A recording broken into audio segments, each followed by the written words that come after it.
नमस्कार, मैं रचना सरन सदीनामा में समीक्षाकार लेकर हाजिर हूँ आज दिनांक 6 अक्टूबर 2022 का संपादकीय।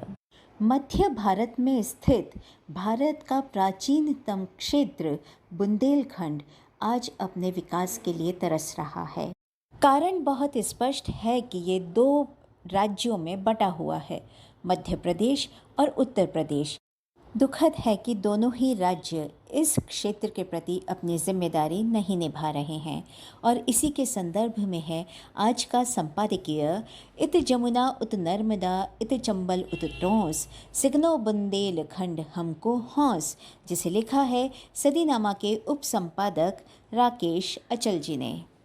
मध्य प्रदेश की राजधानी भोपाल में 3 दिन का 6 से 8 अक्टूबर तक बुंदेली समागम हो रहा है।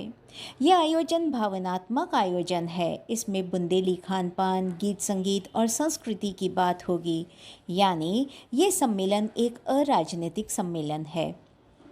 लेकिन मेरी मंशा थी कि इस सम्मेलन के जरिए एक बार फिर से पृथक बुंदेलखंड की भी बात की जाए।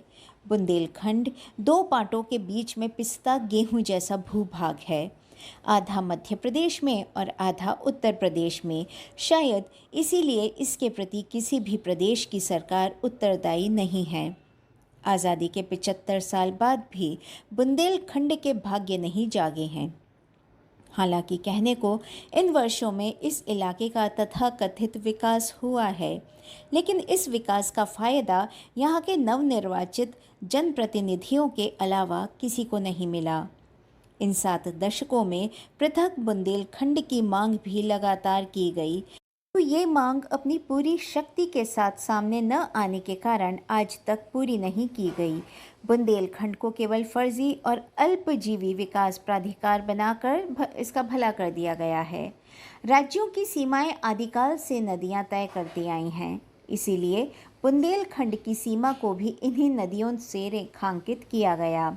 इत जमुना उत नर्मदा इत चंबल उत टोंस याद है, किंतु देश के भाग्य विधाताओं को याद नहीं रहा। इसलिए एक पुराना गौरवशाली राज्य 2 भागों में विभाजित होकर कहीं का न रहा। पृथक बुंदेलखंड की मांग को लेकर लड़ाइयाँ तमाम लड़ी गईं, किंतु वे निर्णायक नहीं हो पाईं। राजनीति इस लड़ाई के आड़े आ गई। आंदोलन एक हाथ से दूसरे हाथ में खिलौना बना रहा और अब एक तरह से सो गया है या मर गया है। एक बुंदेलखंडी होने के नाते मुझे पृथक बुंदेलखंड आंदोलन की अकाल मौत हमेशा सालती रही है। आज की पीढ़ी के लिए तो लगता है कि पृथक बुंदेलखंड की कोई ज़रूरत ही नहीं है। आज की पीढ़ी के सभी दलों के नेता पृथक बुंदेलखंड की मांग को भूले से भी याद नहीं करते। संयोग से मध्य प्रदेश में इस भूभाग की साध्वी उमा भारती मध्य प्रदेश की मुख्यमंत्री भी बनी। इलाके से अनेक मंत्री केंद्र में बने और बिगड़े, किंतु एक ने भी पृथक बुंदेलखंड की मांग के लिए अपनी आवाज़ बुलंद नहीं की।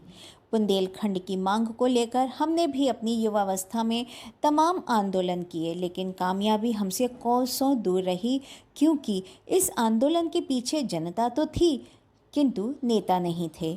पृथक बुंदेलखंड के पास एक बार ही शंकर लाल मेहरोत्रा हाथ आए, बाद में जिन्होंने इस आंदोलन की कमान संभाली अपनी रोटियां सेक कर चलते बने।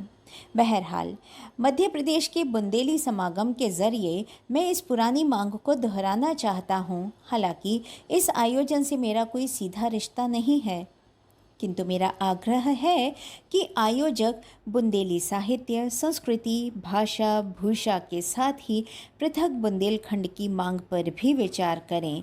बुंदेलखंड के पास आज की तारीख में एक से एक बढ़कर हुनरमंद लोग हैं। वे यदि इस राजनीतिक मांग को उठाएं, आगे आएं, तो बात बन सकती है। दुर्भाग्य ये है कि आज बुंदेली राजनीति हाशिए पर है और धारावाहिकों ने बुंदेली जैसी सरस बोली को मसखरी की भाषा बना दिया है।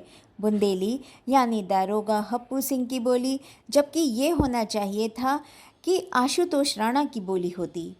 बुंदेली को मसखरी की बोली बनाने से बुंदेलखंड का भला नहीं हुआ, उल्टे नुकसान ही हुआ है। बुंदेले हर बोलों के मुँह से अब खूब लड़ी मर्दानी के बजाय आपको हप्पू सिंह की कहानी सुनना पड़ रही है, घुइयाँ छीलना पड़ रही हैं। दिल्ली का अतीत अपनी दुर्दशा पर ये सब देखकर आंसू बहाता होगा। बहरहाल बुंदेली समागम के आयोजकों के हौसलों को सराहते हुए मैं फिर कहना चाहता हूँ कि बुंदेलखंड को मरने से बचने की भी बातें की जाएं, छत्रसाल से लेकर मधुकर शाह तक की बातें की जाएं, अतीत से सबक और प्रेरणा दोनों ली जाए।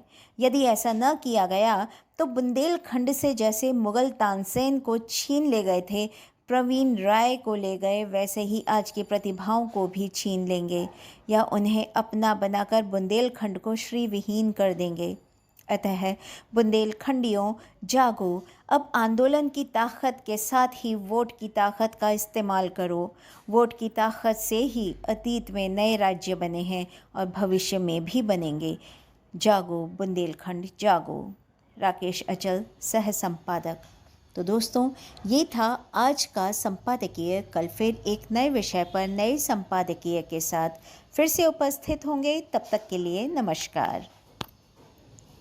सुनकर देखो, सुनकर देखो, सुनकर देखो जी। ममता राहुल मोदी बोले, लिखे जितेंद्र जी।